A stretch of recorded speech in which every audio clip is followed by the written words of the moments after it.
Teen Vogue is out with a new article. They say you can't end poverty without ending capitalism. Now, it is ironic that a magazine that made its owners rich because they created a product and charged a fee for it, all of a sudden are against capitalism, because that is capitalism. So since Teen Vogue is trying to misinform people about capitalism, we are going to set the record straight tonight. With me now, founder of Power the Future, Daniel Turner. Daniel, good to see you. Thanks for joining me. Liz, thanks for having me on. All right, this tweet cracked me up here because it's from a magazine. This is not a necessary service. A magazine is not. They are literally an example of what you can do in capitalism, where you sell a product that you create to consumers and you make a profit for it, and that is how you make your livelihood. That is capitalism.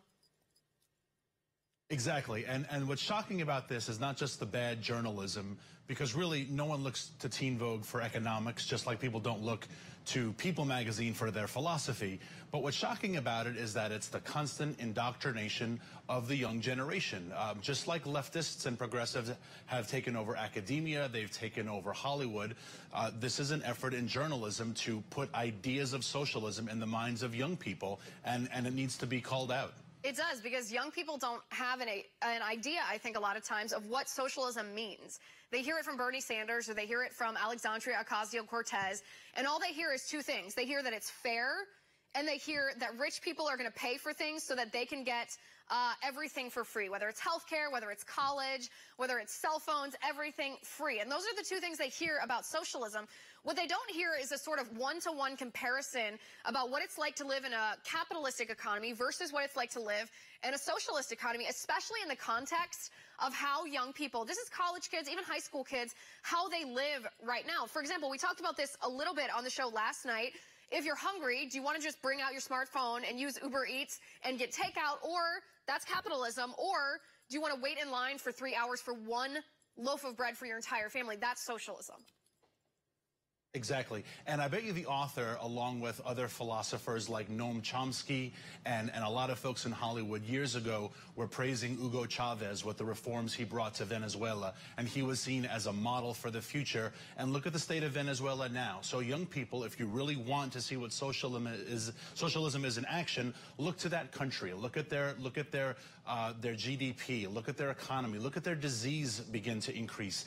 Their malnutrition is increasing. Their life expectancy is decreasing. That is what socialism is. And so to put ideas in the minds of young people that socialism is a viable option of fairness, it's really doing a great disservice. It is. It's like you said, it's indoctrination. It's almost verging on brainwashing, I think.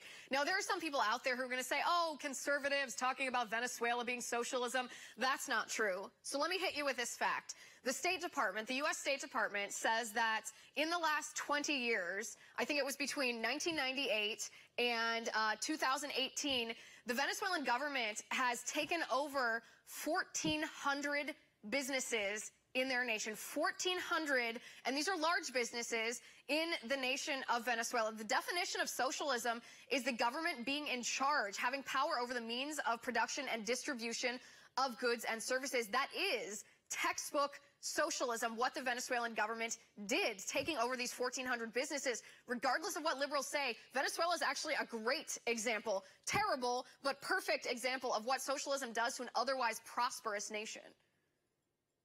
Exactly. Do you remember there's an old line that Milton Friedman used to say, if government were in charge of the desert, they would eventually run out of sand.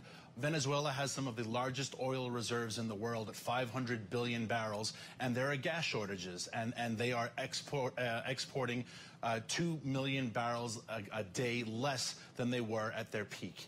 How is it that a wealthy, prosperous nation that has tons of oil reserves is now in dire poverty, where their people are waiting 3 days in line just to fill up their gas tank? That is what socialism does. That is what state control of resources does. And again, it's just shameful that this journalist is putting in the minds of young people, mostly young girls who are reading Teen Vogue and looking at backpacks that cost $2,000, putting in this idea that somehow socialism is the way to achieve that. Right. And also, I want to hit you with some nerdy facts here. When you're talking about, it's a good desire, by the way, to want to end poverty. On both sides of the aisle, people sincerely want to end poverty, with maybe the exception of a few leaders who think that even if we have a socialist government, they, as the elitists, will still be rich. That's why they want socialism. But most people, most voters, genuinely want. It's part of our good human nature. We want to end poverty and we want to end suffering. So let's look at which economic system has done that, because we don't have to guess. We can look at history. Both capitalism and socialism have been tried by various countries. And let's look at some numbers.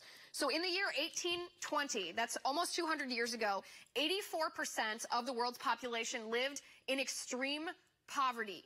84% of the world's population lived in extreme poverty.